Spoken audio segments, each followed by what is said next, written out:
Hello everyone, today we're taking a look at the internal DOS virus. This virus infects one random exe file anytime an infected exe is run, and produces a pretty fun effect a couple of months after the initial infection. Now, whichever security researcher had this virus before me had their date set to January 1st, 1980, so they probably had some old IBM PC or compatible that did not have a real-time clock and just went with the default date. So that's the date that the virus wants, and that's what we're going to use. Looking at the virus itself, we can see it's 1429 bytes long, and since it infects exe files, we're going to be looking at power.exe, not graphics.com this time. Sorry, graphics. Power.exe is 8052 bytes in length, so if we see that size increase, we'll know it's been infected. Alright, I think that just about covers it. Let's start running the virus until we see power get infected. There we go. No, there we don't go. Let's try that again. There we go. Now, we should be able to run this over and over until we eventually see power.exe get infected, along with a bunch of other exe files on our system.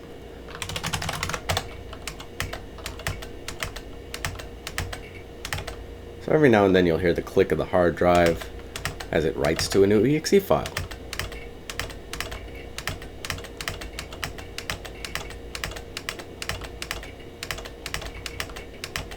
Let's see if power got infected yet. Not yet. Let's keep running the virus.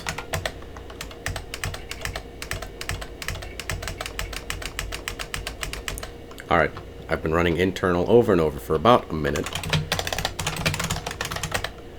And we're still not infected. Okay, another minute. Let's go.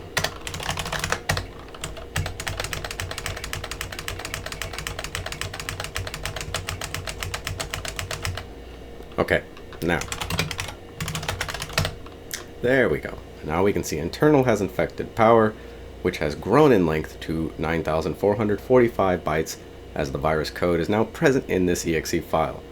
So now every time we run power, we'll be running the virus as well.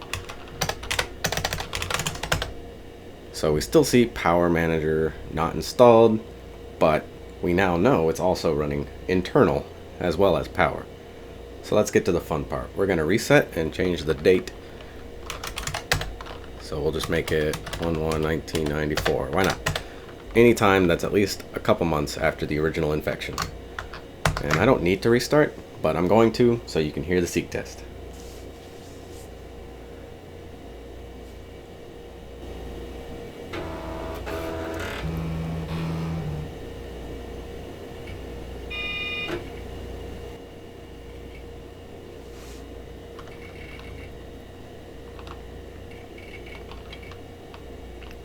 Okay, that's a fun effect.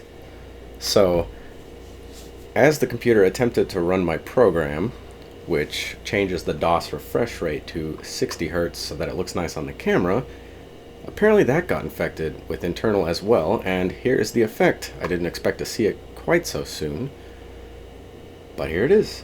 It scrambles the text on your screen, outputs internal error O2CH. Please contact your hardware manufacturer immediately. Do not forget to report the error code. So you'd better get on that because this doesn't look good. Let me get us back into 60 Hz so that nobody has to stare at the blinking monitor anymore. So any exe file that we run, like power, which is still infected, will now produce this effect. Let's get just a regular directory listing here. We'll see how it looks when it scrambles these characters. So it just shifts them around, moves them all around a little bit, and just generally messes up your screen and outputs the same error. So when you start seeing this error over and over, you might think you actually need to go contacting Packard Bell or Hewlett-Packard, or IBM, or whoever manufactured your computer, because clearly something is wrong.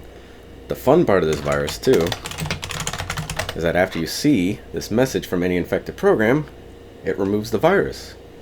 So you may be sitting here, seeing this message over and over, and finally decide to call up IBM, and when it comes time to show them what happens, nothing, because the virus has removed itself from your system. Maybe you'll get lucky like me and have some random exe file you weren't expecting do this trick. But either way, it's mildly devious. We'll see the same thing with internal itself, which made it quite fun to make this video because it kept disinfecting itself whenever I would try to copy the sample over. So here's our effect, and now internal.exe is just a useless 34-byte exe program that does nothing. And it's not destructive, doesn't go out of its way to harm your data. It just scrambles your screen and removes itself from your computer, or at least from the infected file that you ran. And I have a soft spot in my heart for the mischievous viruses that are not overtly destructive. And while those are fun and interesting to look at, I think viruses like these also have their place in history. Written for fun, simply to mess with you. Alright, that's enough speaking from the heart. That is about it for the internal DOS virus. Thank you very much for watching. Take care.